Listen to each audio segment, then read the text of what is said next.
Tapi saya sekarang ke Pak John Brata dan Pak Suryanto dulu untuk kecelakaan yang terjadi Minggu pagi. Sekali lagi kita turut berduka atas apa yang terjadi terhadap penerbangan terutama militer kita. Dari penyelidikan sementara ini, apakah sudah ada indikasi apa penyebab jatuhnya pesawat, Pak Suryanto? Pertama, sebelumnya kami ingin mengucapkan ikut bela sungkawa kepada TNI AU dan keluarganya. Mudah-mudahan ke depan hal ini tidak terulang lagi. Amin, tentu itu harapan kita. Jadi untuk masalah investigasi pesawat, kami dari KNKT sudah menyiapkan beberapa investigator kami. Kalau diminta, kami siap untuk membantu TNI AU. Karena ini pesawat militer, tentunya memang kalau tidak diminta ya kami tidak bisa.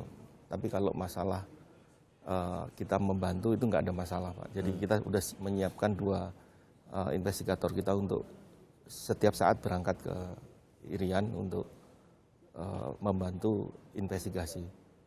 Jadi, sampai sekarang tapi belum ada permintaan untuk itu ya? Belum. Oke.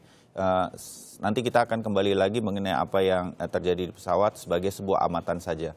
Pak John, kalau kita bicara soal penerbangan kita di Indonesia Timur, terutama Papua, media atau publik sering menganggapnya ini kok seringkali terjadi begitu ya. Apa amatan Anda sebetulnya? Di Papua itu ya, terutama kita ngomong di Papua dulu lah, di timur ya. Memang mungkin kata serem lah di sana ya. Karena memang terrainnya itu luar biasa. Luar biasa itu artinya ya nggak gampang lah. Ini seperti contohnya saya bawa peta nih. Ini peta Papua ya.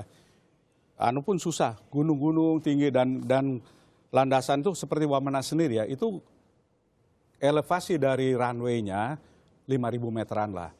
Pinggirannya gunung 12.000, 13.000. Jadi kalau di sana preparation itu harus benar-benar dilaksanakan.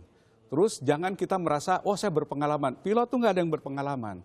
Hari ini dan hari besok itu lain. Jadi kalau kita ngerasa berpengalaman, nanti kita akan ya seolah-olah sepele kayak gitu. Nggak bisa. Jadi walaupun kita sudah hafal berkali-kali, misalnya saya di sana terbang lebih dari, Twin Otter itu lebih dari 5.000 jam terbang di sana. Waktu 27, itu karena saya selalu menempatkan diri saya sebagai orang bodoh, baru pilot biasa. Jadi kita selalu bawa gini apa. Karena misalnya sekarang di Wamena ya, pada jam 6, pukul 6.10 itu, selalu ada ground fog. Ground fog itu kabut itu, dan landasan itu ditutupi oleh sekian awan. Awan-awan ada. Padahal rule pertama di Papua, kalau terbang, jangan sampai masuk awan atau instrumen. Jadi harus dalam keadaan visual contact. Kalau di penerbangan itu namanya VFR, Visual Flight Regulation. Pak John, saya potong sedikit di sini karena di Harian Kompas hari ini disebutkan bahwa pada pukul 6:08 waktu Indonesia Tengah, petugas Air Traffic Control atau ATC dari Tower Bandara Wamena sempat melihat pesawat tersebut. Pesawat itu ada di downwind, kemudian pada pukul 1 menit kemudian, 6:09 waktu Indonesia Timur, Tower memanggil-manggil tapi tidak ada jawaban atau lost contact. Jadi pesawat sudah kelihatan. Justru itu. Namanya kan ada gundukan awan. Makanya kalau kita terbang, dia terbang in and out. In and out itu masuk ke awan terus out. Nggak boleh di sana itu. Apalagi mau approach kayak gitu. Itu tidak boleh. Ya anulah, kalau kita mau selamat kayak gitu. Nah, memang dia akan kelihatan. Dia kelihatan, oh tower mungkin bisa lihat dia di downwind. Karena kan dia dari runway 15 katanya dia nggak bisa. Terus dia balik masuk ke downwind, namanya di sebelah kanan. Tapi istilahnya right downwind masuk ya, kemudian dia muter masuk ke itu. Jadi waktu masuk itu dia ada base leg segala macam dan kenanya dia di base leg gitu.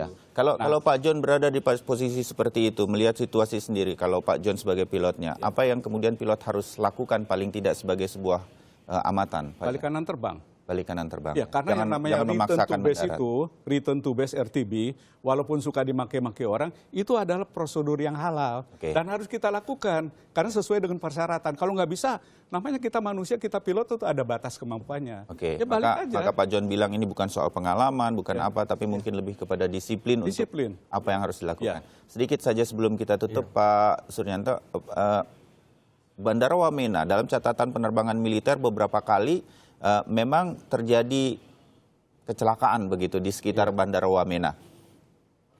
Ya memang sejak pesawat Trigana yang terakhir mengalami eksiden di sana, kami KNKT mengadakan investigasi khusus untuk Wamena. Untuk Wamena ya? Untuk Wamena. Oke, tahan dulu Pak Suryanto.